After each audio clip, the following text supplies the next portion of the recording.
Welcome back to another episode here on my YouTube channel. My name is Jerry Colbert, and in today's episode, I want to go over some false teaching that's out there right now concerning the pre-tribulation rapture.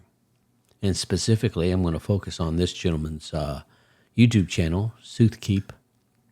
And I kind of want to go over a couple things on his episode. Now, I'm not going to go through the whole 25 minutes, but I did want to kind of show some of the falsehoods that's going out there to try to deceive many people into believing this pre-tribulation nonsense.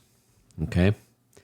So, this episode of his is in reference to the John Rich and Tucker Carlson interview. If you all haven't seen that, it's a pretty good interview explaining the pre-trib rapture deception.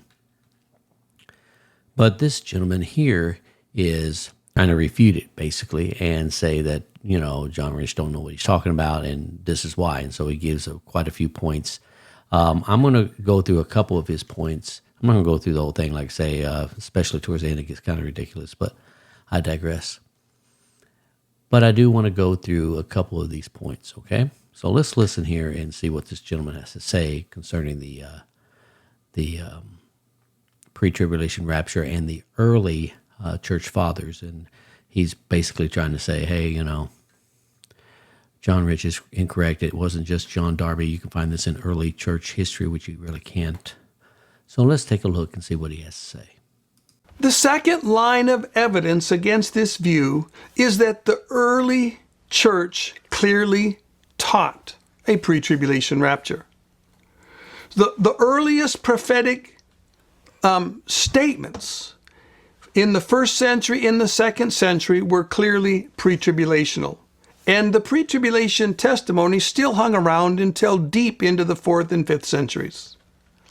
For instance, in the Didache, which was probably written prior to the year AD 100, we read, "And then shall appear the signs of the second coming.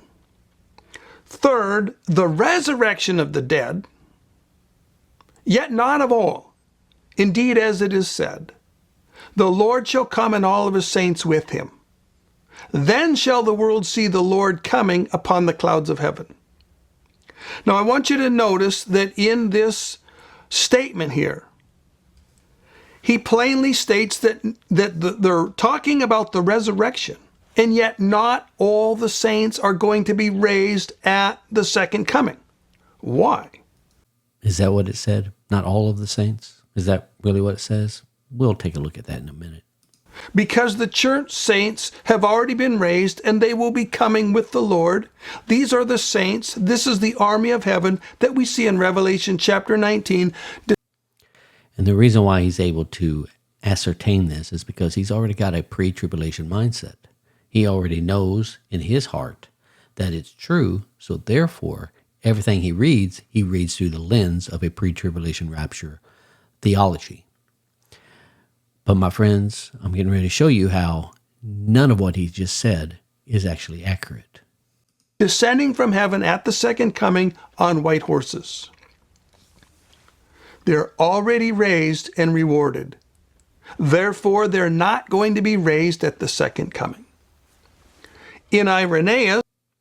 All right, so let's stop here right now and let's go back to the Didache here.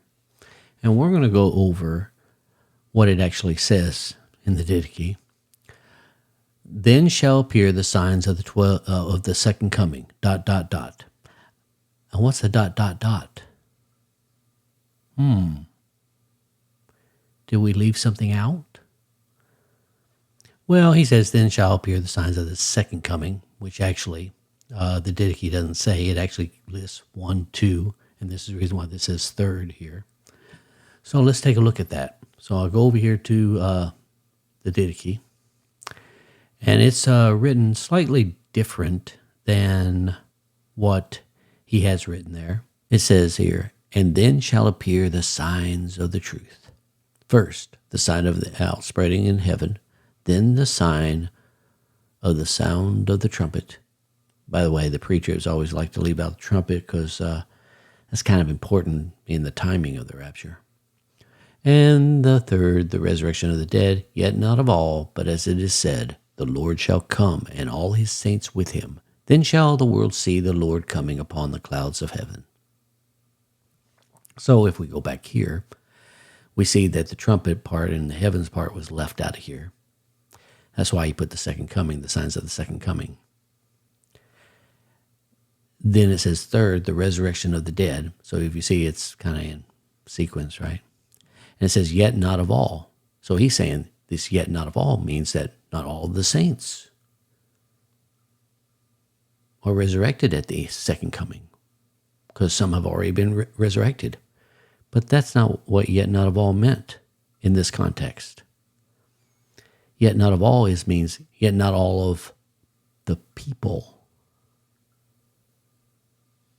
Then shall appear the signs of the second coming, the third, the resurrection of the dead, yet not of all, not all people. Why? Because it says, indeed, as it is said, the Lord shall come and all his saints with him. Then shall the world see the Lord coming upon the clouds of heaven. My friends, this is the first resurrection. This is the reason why it says, yet not of all, because it's not of all people. It's just of the saints that are resurrected at the end. How do I know this? Well, I'm glad you asked. If you go over to Revelation, and let's go to this Bible app I got here, and you look at look at chapter 20 in Revelation, and we're going to start at verse 4 here and go through to verse 6. Then I saw thrones and people seated on them who were given authority to judge. I also saw the people who had been beheaded because of their testimony about Jesus and because of God's word, who had not worshipped the beast or his image, and who had not accepted the mark on their forehead or their hands. They came to life and reigned with the Messiah for 1,000 years. The rest of the dead did not come to life until the 1,000 years were completed. This is the first resurrection. Blessed and holy is the one who shares in the first resurrection. So what is the first resurrection? They came to life and reigned with the Messiah for 1,000 years. So when it says here, the rest of the dead did not come to life until the 1,000 years were completed, that is the second resurrection. And that is why, when you go back here to the Didache, it's talking about yet not of all people. Not of all saints, but of all people. Now, if you have a pre-tribulation mindset, you're going to read into this instead of reading out of it what it says. So this is my point. He's being deceptive when he says this. Either he has been deceived tremendously and he truly believes this, or he's deceiving you intentionally. Either which way is a deception. Now, let's go into his other point that he wants to make. Let's see if I can fast forward through all this. All right, we'll get there eventually. In his work against heresies in 529:1, we read, in the end, when the church is suddenly caught up from this, it is said there shall be tribulation, such as has not been since the beginning, neither shall be. For this is the last contest of the righteous, in which when they overcome, they are crowned with incorruption. Now, notice here, the future verb, there shall be tribulation, follows the circumstantial when the church is caught up. This is basic grammar. The future verb follows the circumstantial participle. And here, let's look at one from the 4th century. All right, so let's, it cracks me up every time I hear him say it's just simple grammar. It really does. Actually, believe it or not, guys, this makes my 4th attempt to record this because I was quite sarcastic in my other attempts, so I'm trying to tone it down a little. All right, so let's go through what Irenaeus is saying here. In the end, when? The end. In the end, when the church is suddenly caught up from this, it is said, there shall be tribulation, such as has not been seen since the beginning, yet neither shall be. For this is the last contest of the righteous, in which, when they overcome, they are crowned with incorruption. Okay, friends. It says, in the end, when the church is suddenly caught up. This is at the end, not 7 years prior to the end. The end. It is said there shall be tribulation. And that's true. There's going to be tribulation at the end when we are caught up to meet the Lord in the air. There's no doubt about it. There's going to be tribulation. So this has nothing to do with the pre-trib. It's mind-boggling, to be honest with you. It's in the end, when the church is suddenly caught up, there shall be tribulation such as not been seen since the beginning, neither shall be again. And yes, that's true. We are going to be swept up at the end of the age, not the church age, the end of the age. We're going to be swept up and transformed in the blinking of an eye or twinkling of an eye. And we're going to meet the Lord in the air and then come back with him, and he's going to destroy the Antichrist with the brightness of his coming. But this is at the end.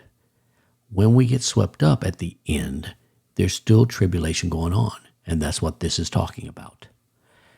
But to prove my point even more, it says, for this is the last contest of the righteous. If we're not here, what's the last contest? Are we racing each other as we get swept up to meet the Lord in the air 7 years prior to the end? Is that what we're doing? Is that the race we're talking about? No. For this is the last contest of the righteous, in which when they overcome what? The tribulation during that time. So we're overcoming the tribulation. Then we will be crowned with incorruption. When we overcome the tribulation, and then we get raptured or resurrected, depending on whether or not we're alive during that time or dead. That's what this means. It has nothing to do with anything else. Hence the reason why I laugh about the whole grammar thing, because we don't even take anything in context of the sentence structure or nothing. We just completely ignore it. Just completely ignore it and then try to pull out certain little aspects of the words to try to make it seem something that it is not. So, friends, this is what I'm talking about, the deception that's going on out there right now in the church concerning the pre-tribulation rapture, and why I say it's so dangerous, because of this crazy nonsense that I just pointed out here. So that's basically all I got for this episode. I hope you all enjoyed it, and if you did, please click that like button right down below, and if you want to see more of these episodes in the near future, make sure you subscribe to my channel and hit that notification bell. And with that being said, I want to wish you all a wonderful week, and I'll catch you next episode. Take care.